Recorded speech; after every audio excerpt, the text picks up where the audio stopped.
रासायनिक एक्टिनोमीटर जो विधि होती है, इस विधि में ऐसे पदार्थों का चयन किया जाता है जो प्रकाश के प्रति क्या होते हैं, सुग्राही होते हैं। परमाणविक जो संवेदक था उसके रूप में हमने यहाँ पे किसका उपयोग किया था, Zn, Cd और Hg का उपयोग किया था।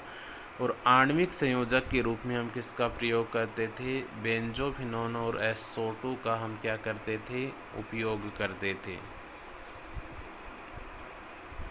इसके पश्चात लास्ट में हमने इसमें बताया था कि प्रकाश गुजरने से पूर्व और बाद में विलयन में पदार्थ की मात्रा का निर्धारण भौतिक विधि जो होती हैं, और भौतिक विधि कौन कौन सी, अनुमापन विधि और चालकता विधि से हम करते हैं, जिससे अपघटित मात्रा से प्रकाश की तीव्रता का क्या कर लिया जाता है, मापन कर लिया जाता है। और ये जो सुग्राही पदार्थ होते हैं इनको ही क्या कहा जाता है, रासायनिक एक्टिनोमीटर कहा जाता है। तो यहाँ तक हमने लास्ट क्लास में डिस्कस कर लिया था। अब देखिए रासायनिक एक्टिनोमीटर विधि जो है, मेथड जो है क्वांटम लब्धि निर्धारण का, इसको हम एक डायग्राम के माध्यम से एक्सप्लेन करेंगे कि रासायनिक एक्टिनोमीटर जो मेथड होता है वो किस प्रकार से यहाँ पे कार्य करता है। तो देखिए ये यहाँ तक रिटर्न कर लिया था। रासायनिक एक्टिनोमीटर जो होता है इसको समझने के लिए हम यहाँ से इस डायग्राम का प्रयोग करेंगे। और ये डायग्राम देखिए किस प्रकार से होता है। सबसे पहले इसमें क्या होता है, इस प्रकार से, ये देखिए इस प्रकार से ये होती है इसकी मूल अवस्था। मूल अवस्था होगी ये इसकी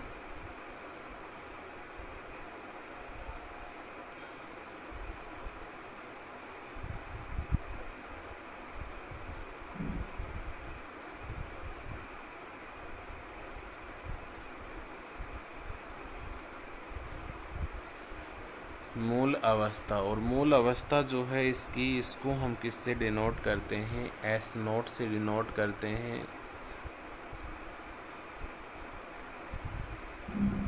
मूल अवस्था S0 हो गई। इसको हम दाता स्तर कहते हैं। कौन सा स्तर कहा जाता है इसको, दाता स्तर कहा जाता है। इसको हम डोनर भी कहते हैं। क्या कहते हैं, डोनर। तो सबसे पहले क्या होगा, ये जो प्रोसेस होती है इस प्रोसेस में प्रकाश संवेदी पदार्थ जो होता है वो प्रकाश को ग्रहण करता है। प्रकाश को ग्रहण करने की पश्चात ये मूल अवस्था से सिंगलेट उत्तेजित अवस्था में क्या हो जाते हैं, ट्रांसफ़र हो जाते हैं। इस प्रकार से यहाँ से सिंगलेट उत्तेजित अवस्था का फॉर्मेशन करते हैं इस प्रकार से। और ये कहाँ पहुँच जाते हैं ये अणु, सिंगलेट उत्तेजित अवस्था में यहाँ पे पहुँच जाते हैं। इस प्रकार से इनका ट्रांजिशन हो जाता है। सिंगलेट उत्तेजित जो अवस्था है इसको हम S1 से डिनोट करेंगे। किससे डिनोट करेंगे, इसको हम S1 से डिनोट करेंगे।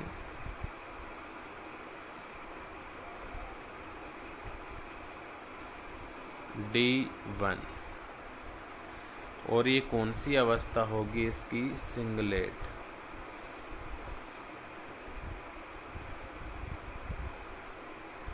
सिंगलेट उत्तेजित अवस्था। उत्तेजित अवस्था जो है इसको मैं एक्साइटेड स्टेट से डिनोट कर रहा हूँ। और एक्साइटेड स्टेट को हमने किससे रिप्रेजेंट किया, ES से। तो यहाँ तक मैंने आपको क्या बताया, यहाँ तक मैंने आपको बताया कि ये जो प्रोसेस होती है इसमें प्रकाश संवेदी जो पदार्थ होता है वो प्रकाश को ग्रहण करता है। प्रकाश को ग्रहण करने के पश्चात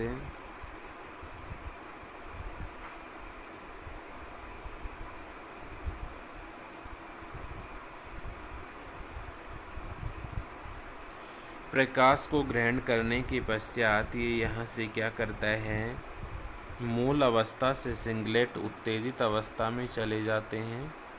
इसके पश्चात क्या होगा, सिंगलेट उत्तेजित अवस्था, ये जो सिंगलेट उत्तेजित अवस्था का फॉर्मेशन हुआ है, इसके पश्चात इसमें ISC की प्रक्रिया संपन्न होती है। किसकी प्रक्रिया संपन्न होती है, ISC की।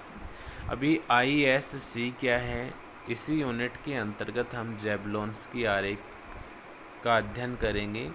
तो ज़ेबुलोन्स्की आरेख में आपको बताएंगे कि ISC क्या होता है। I का मतलब होता है इंटर,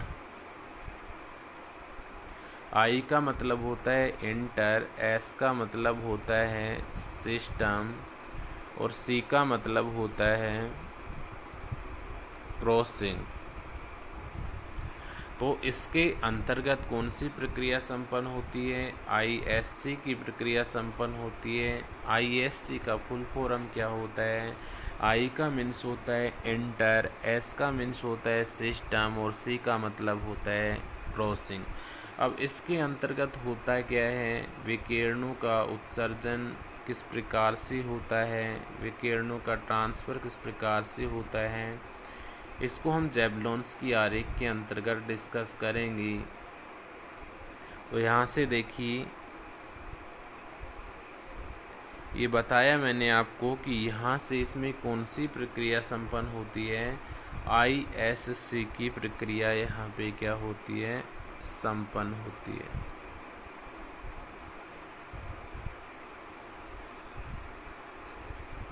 ISC और ISC की जो फुल फॉर्म है वो मैंने आपको बता दी है, इंटर सिस्टम क्रॉसिंग। तो नेक्स्ट में आप यहाँ पे बता सकते हो कि अब सिंगलेट उत्तेजित अवस्था से ISC के द्वारा ट्रिपलेट उत्तेजित अवस्था में क्या हो जाते हैं, परिवर्तित हो जाते हैं। इसके बाद क्या होगा, नेक्स्ट स्टेप में यहाँ से कौन सी स्टेज होगी इसकी, ट्रिपलेट स्टेट होगी इसकी, ये ट्रिपलेट।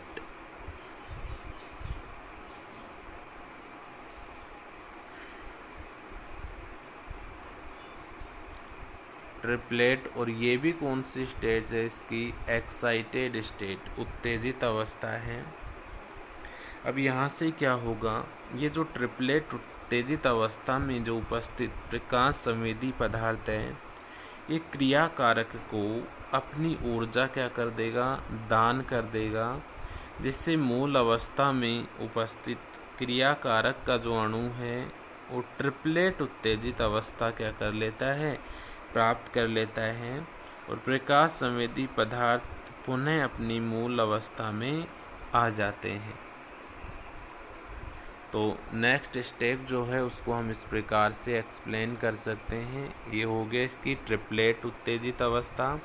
अब यहाँ से मैंने आपको बताया कि ट्रिपलेट उत्तेजित अवस्था में जो उपस्थित प्रकाश संवेदी पदार्थ हैं वो क्रिया कारक को क्या करेगा, अपनी ऊर्जा को दान करेगा और मूल अवस्था में उपस्थित क्रिया कारक जो अणु है ट्रिपलेट उत्तेजित अवस्था क्या करेगा, प्राप्त कर लेगा और प्रकाश संवेदी जो पदार्थ है वो अपनी मूल अवस्था को क्या कर लेता है, यहाँ से ग्रहण कर लेता है। तो ये क्या हो गया, यहाँ से मूल अवस्था होगी इसकी।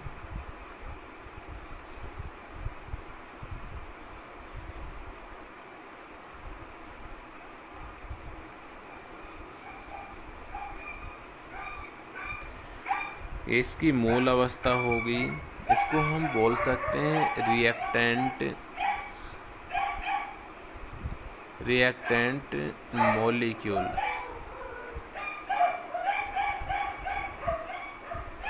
रिएक्टेंट मॉलिक्यूल हो गया, क्रियाकारक अणु हो गया। और ये क्रियाकारक अणु जो है ये कैसे पदार्थ की भांति व्यवहार करता है, संवेदी पदार्थ की भांति। कैसे पदार्थ की भांति व्यवहार करता है, संवेदी पदार्थ की भांति यहाँ से ये क्या करता है, व्यवहार।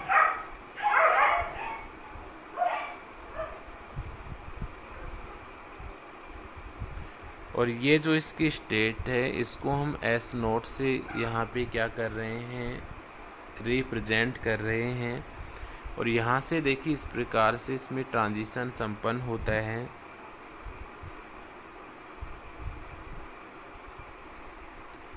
ये हो गया। ये कौन सी स्टेज होगी इसकी, S1।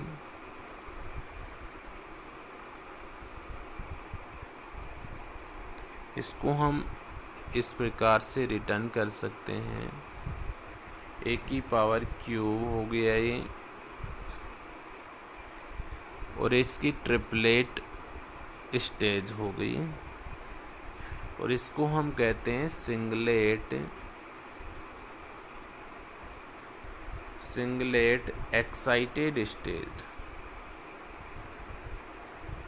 और यहाँ से लास्ट में किसका फॉर्मेशन होगा, डी नोट प्रोडक्ट का यहाँ पे क्या हो जाएगा, फॉर्मेशन हो जाएगा।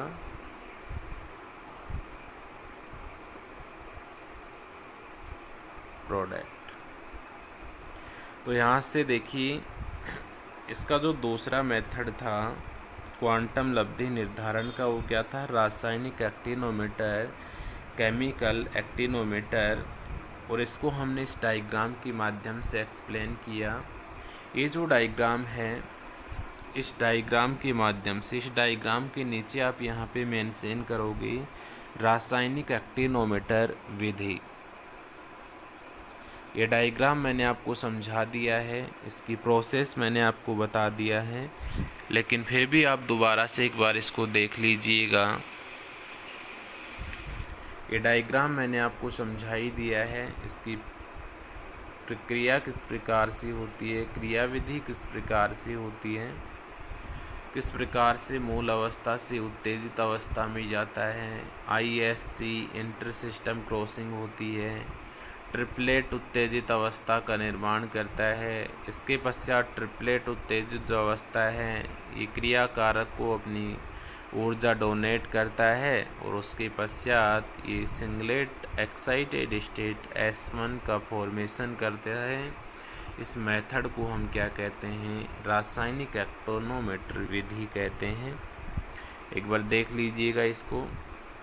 तो ये मैंने आपको बताया था कि इस प्रक्रिया में प्रकाश संवेदक पदार्थ, इस प्रक्रिया में, इस प्रोसेस में प्रकाश संवेदक जो पदार्थ होते हैं ये प्रकाश को क्या करते हैं, ग्रहण करते हैं और इसकी मूल जो अवस्था है उससे सिंगलेट उत्तेजित अवस्था में चले जाते हैं।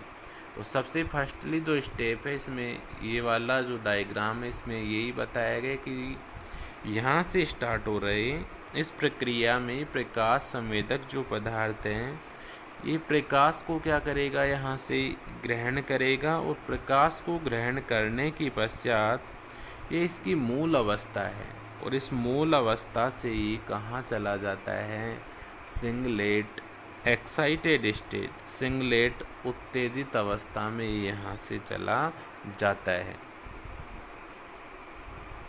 नेक्स्ट देखिए अब क्या होगा, नेक्स्ट स्टेप में यहाँ पे क्या होता है। अब ये सिंगलेट उत्तेजित जो अवस्था का फॉर्मेशन हुआ है इसमें ISC की प्रक्रिया संपन्न होती है। ISC का मतलब होता है इंटर सिस्टम क्रॉसिंग। और इंटर सिस्टम क्रॉसिंग की जो प्रक्रिया होगी इसके द्वारा यहाँ से ट्रिपलेट उत्तेजित अवस्था में ये क्या हो जाता है, परिवर्तित हो जाता है। सेकंड स्टेप में यहाँ पे क्या बताया गया है, यहाँ से मैंने आपको बताया कि सिंगलेट एक्साइटेड स्टेट का फॉर्मेशन हो गया था। अब सिंगलेट एक्साइटेड जो स्टेट है इस दौरान कौन सी यहाँ पे प्रक्रिया संपन्न होती है, ISC इंटर सिस्टम क्रॉसिंग की प्रक्रिया संपन्न होती है। और ट्रिपलेट उत्तेजित अवस्था में ये क्या हो जाते हैं, यहाँ से परिवर्तित हो जाते हैं। तो नंबर 2 ये ध्यान रखना है आपको, ट्रिपलेट उत्तेजित अवस्था में परिवर्तित हो जाते हैं। नेक्स्ट इसके बाद में आपको यहाँ पे ध्यान रखना है, अब ये ट्रिपलेट उत्तेजित अवस्था का जो फॉर्मेशन हुआ है इसके पश्चात अब यहाँ पे क्या होगा, ट्रिपलेट उत्तेजित अवस्था में उपस्थित प्रकाश संवेदी जो पदार्थ हैं एक क्रिया कारक को अपनी ऊर्जा दान कर देते हैं। क्रिया कारक को अपनी ऊर्जा क्या कर देते हैं? दान कर देते हैं, जिससे मूल अवस्था में उपस्थित जो क्रिया कारक अणु है वो ट्रिपलेट उत्तेजित अवस्था का क्या कर लेते हैं? फॉर्मेशन कर लेते हैं। और प्रकाश संवेदी जो पदार्थ हैं वो अपनी मूल अवस्था में यहाँ से आ जाते हैं। तो इसकी जो थर्ड प्रोसेस है उसके अंतर्गत ये वाला जो सिस्टम है, ये जो प्रोसेस है, इसको बताया गया है कि यहाँ से ट्रिपलेट जो उत्तेजित अवस्था में उपस्थित जो प्रकाश संवेदी पदार्थ है, एक क्रिया कारक को अपनी ऊर्जा को दान करेगा, जिससे मूल अवस्था में जो क्रिया कारक अणु है वो ट्रिपलेट उत्तेजित अवस्था क्या कर लेता है? प्राप्त कर लेता है। और प्रकाश संवेदी जो पदार्थ हैं वो अपनी मूल अवस्था में यहाँ से आ जाता है। इसके बाद एंड में यहाँ पे क्या होता है? नंबर 2 आपको इसमें ध्यान रखना है। इस घटना के माध्यम से आप क्या कह सकते हो? इस प्रोसेस के आधार पे हम कह सकते हैं कि प्रकाश संवेदी पदार्थ जो हैं वो अपनी ऊर्जा का प्रवाह किसी अभिक्रिया में करते हैं, न कि उस अभिक्रिया में भाग लेते हैं, न कि उस अभिक्रिया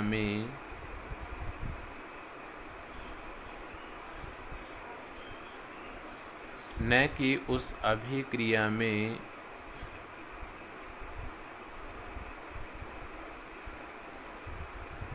भाग लेते हैं।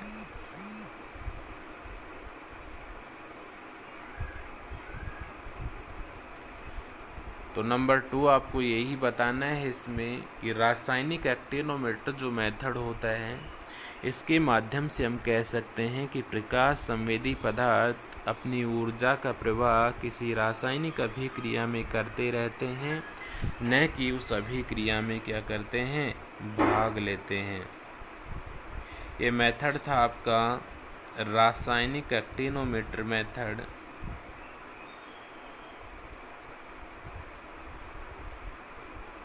अब इसके पश्चात हम नेक्स्ट मेथड देखते हैं। नेक्स्ट जो मेथड है वो कौन सा मेथड है? प्रकाश विद्युत सेल। नंबर 3 हम यहाँ पे डिस्कस करेंगे प्रकाश विद्युत सेल की। प्रकाश विद्युत सेल जो है इसको इंग्लिश में हम क्या कहते हैं? फोटो इलेक्ट्रिक सेल कहते हैं।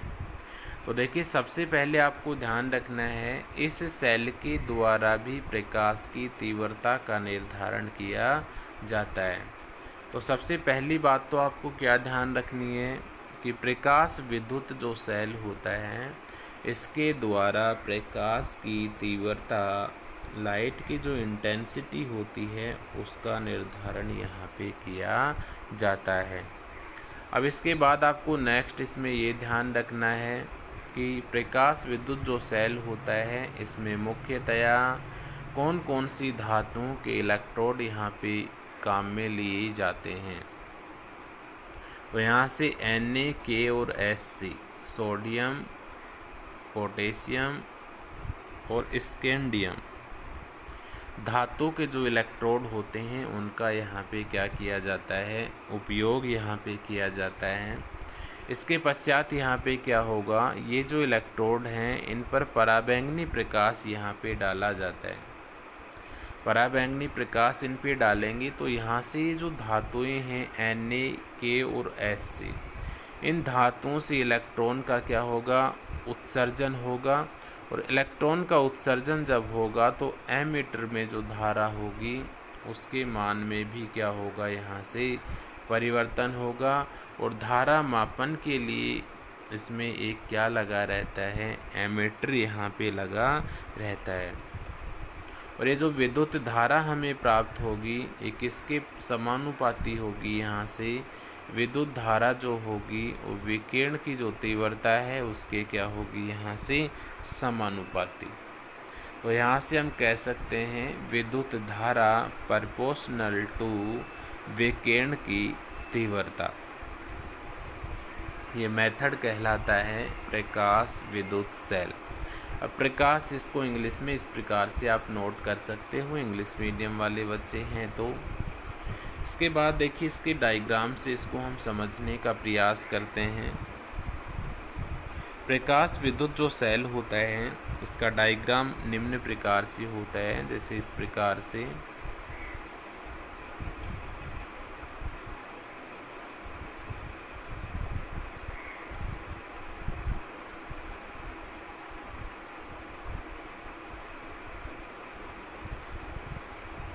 इस प्रकार से इसका कुछ परिपथ होता है।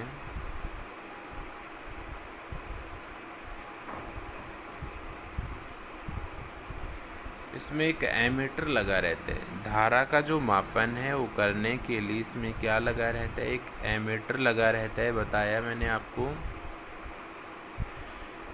जो प्रकाश विद्युत सेल है इसमें धारा का जो मापन है वो करने के लिए इसमें क्या लगा रहता है, एक एमीटर लगा रहता है, इस प्रकार से।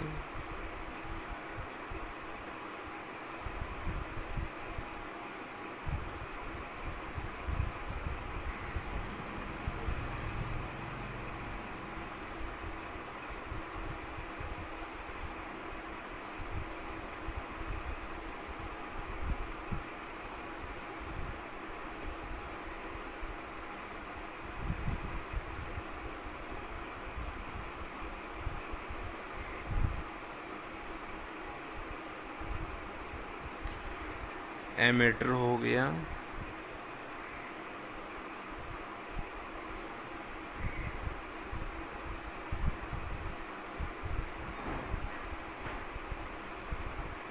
एक इस प्रकार से यहाँ पे इस परिपथ में इस प्रकार से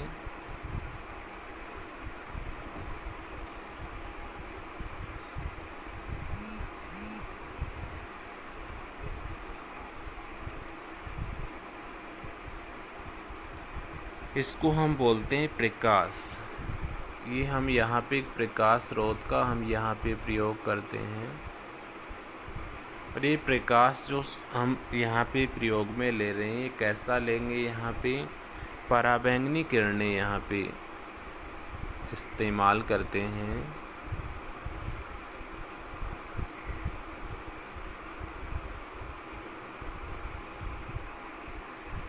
पराबैंगनी रेज का यहाँ पे क्या करते हैं, उपयोग करते हैं। इस डायग्राम के नीचे आप यहाँ से क्या मेंशन कर सकते हो, इस डायग्राम के नीचे आप यहाँ पे नोट करोगे प्रकाश विद्युत सेल।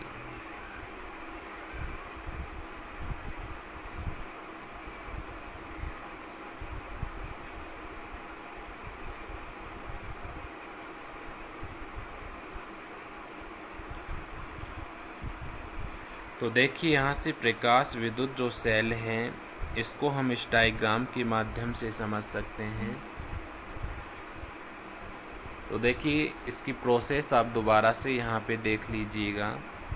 सबसे पहले मैंने आपको बताया कि प्रकाश विद्युत जो सेल होता है इसके द्वारा प्रकाश की तीव्रता का निर्धारण किया जाता है। प्रकाश विद्युत सेल द्वारा किसका निर्धारण किया जाता है, प्रकाश की जो तीव्रता होती है उसका यहाँ पे निर्धारण किया जाता है।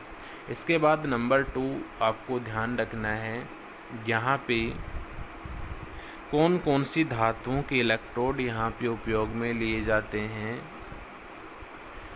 कौन कौन सी धातुओं के इलेक्ट्रोड यहाँ पे उपयोग में लिए जाते हैं।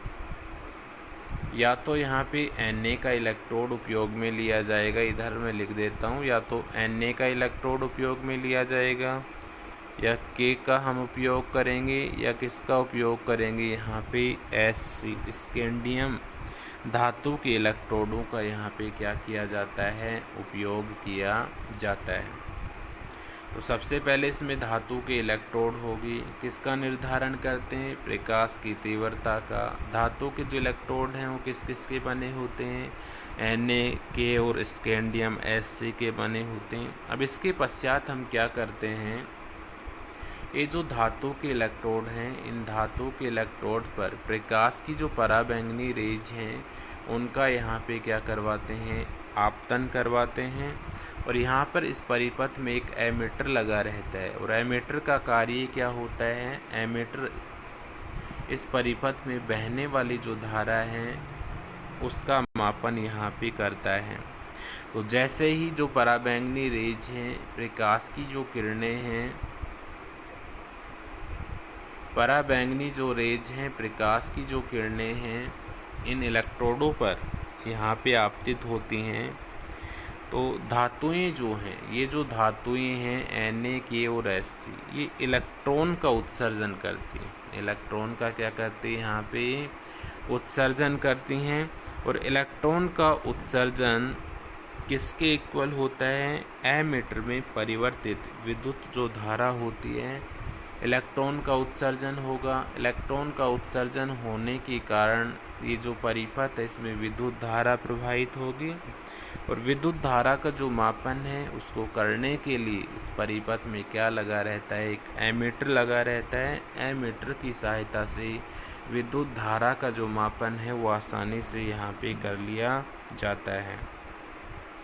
और यहाँ से प्रकाश विद्युत जो सेल हैं, इसके द्वारा विद्युत धारा जो हमें प्राप्त होगी वो किसके इक्वल हमें यहाँ पे प्राप्त होगी, विकिरण की जो तीव्रता होगी। तो यहाँ से विद्युत धारा जो होगी, विकिरण की जो तीव्रता होगी, उसके क्या होगी, यहाँ पे प्रोपोर्शनल होगी।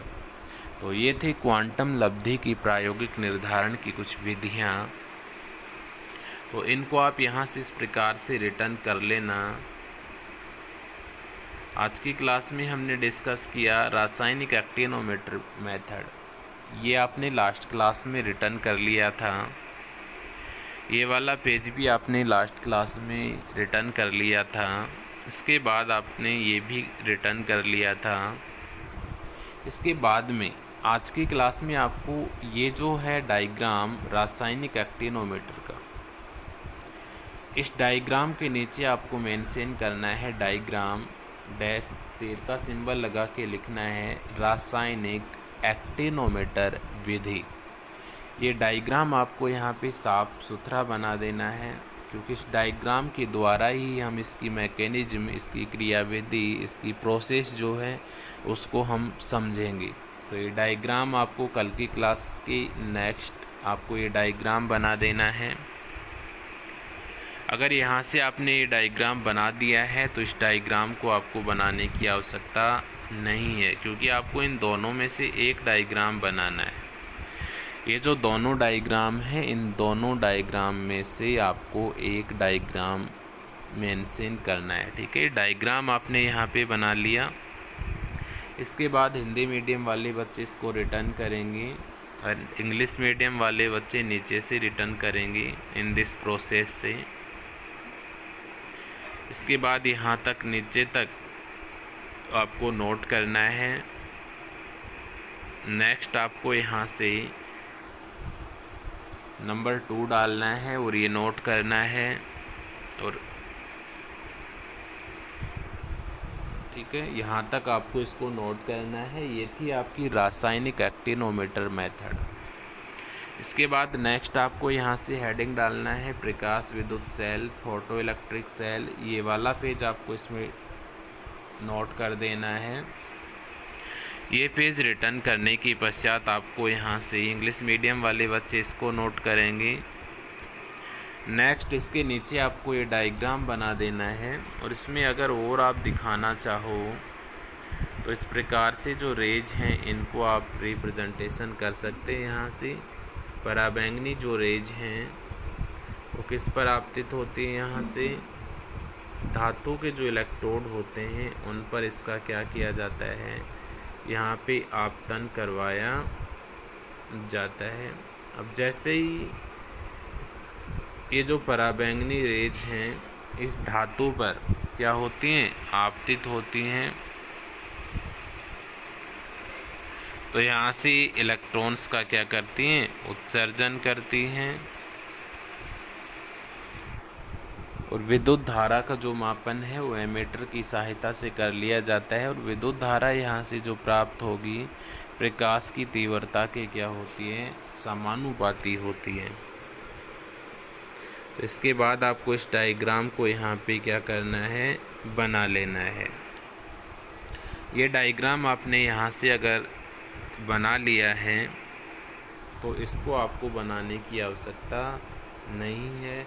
अगर आप इस डायग्राम को वहाँ से नहीं बना रहे हो तो इस डायग्राम को आप यहाँ से बना सकते हो। तो ये हो गया आपका नंबर 3 प्रकाश विद्युत सेल, इसको नोट करना है। नेक्स्ट आपको ये डायग्राम इसमें बना देना है। ये पिछला डायग्राम अगर नहीं बना रहे हो तो इसको आप बना दीजिएगा। Thanks for watch. आज की क्लास के लिए इतना ही। नेक्स्ट क्लास में हम मिलते हैं नेक्स्ट टॉपिक के साथ। सभी को धन्यवाद। Have a nice day. आज के लिए इतना ही। Thanks all of you.